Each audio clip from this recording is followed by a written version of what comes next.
Why does the Ball family actually matter?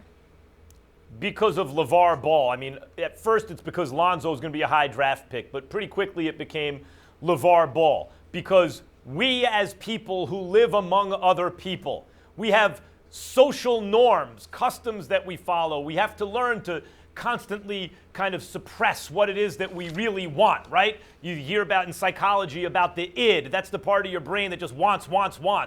And then there's something called the superego that says, well, no, you can't have, we have to get along with other people. And people feel frustration because our wishes are constantly thwarted, right? How we really want to behave. And LaVar Ball lives that way. He lives like an unchecked id. He doesn't care. He's not going to be frustrated. And part of the outrage and the reaction to him is, man, I wish I could live that way. I wish I didn't have to conform to all these kind of standards and constantly feel frustration at what I'm not supposed to be able to say or think or do. And we see LaVar Ball, oh my God, he doesn't have to do any of those things. Part of it's player hating for that reason, right? You go, well, if I can't do it, then he shouldn't do it either. And part of it is we're attracted to. We want to see someone live that way because we can live vicariously through it. So that's a big part of it. And then what goes hand in hand with that is a shamelessness. Because when he's clearly wrong, when he behaves outrageously, he's never sorry. He doesn't feel any shame about it. We've seen this work in our national politics at the moment for certain, and we're seeing it with LaVar Ball. It produces outrage, but it keeps us interested, and that's why we still care.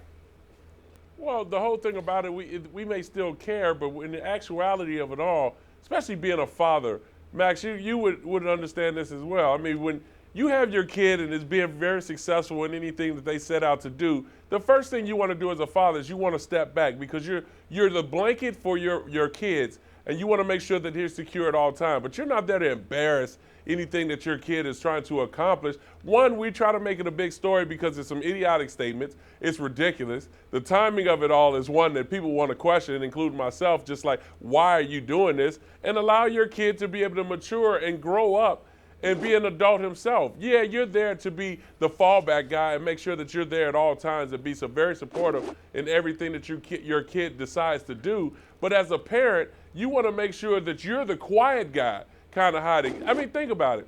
You know, for Michael Jordan and everything that he was able to accomplish, did you ever hear that much about from his dad? No, you didn't. You know, for Steph Curry and the accomplishments that he's received thus far, do you see Dale just all in front of the camera talking about how great he was and what the Steph and the family's deciding to do? Yeah, no. We'll just see him and his mom just out in the stands, just cheering for their son and things of that nature. For what LaVar Ball has been able to do, he's drawn so much attention to himself that we begin to lose focus that his son is even really playing at times. We're trying to find negative things to talk about Lonzo. And then when it comes down to the other kids, yeah, you take both of them out of school. Okay, that's your decision. You're the father, you make that decision. But at what point are we going to talk about getting your education? I mean, for the young son that you take him out of school and homeschool, you're now talking about maybe sending him overseas to play basketball. Is he going to get his GED? I mean, have we talked about him getting his education? Have we talked about your middle son being able to go maybe to junior college and try to mature and try to find a way to have a plan B if basketball don't work out? That's the whole big picture for me. When I'm looking at being a father, when I have kids of my own, the first thing is about education. Second, if you have an opportunity to make it to the NBA or anything professional, hey, that's a bonus. But if not, if that doesn't work out, you have something to fall back on, and that's your education. That's the thing that I look at, and we continue to glorify every statement that LaVar makes. Not glorify, Donovan, not glorify. Talk about.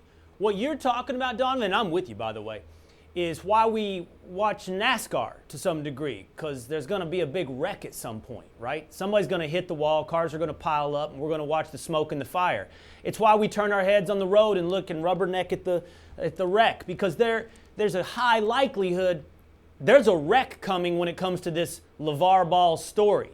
At least that's the way it should be, or it might eventually be. But first, Max, you're telling it the way it is now. And I agree with you, man. Look, the world, at least now, loves braggarts.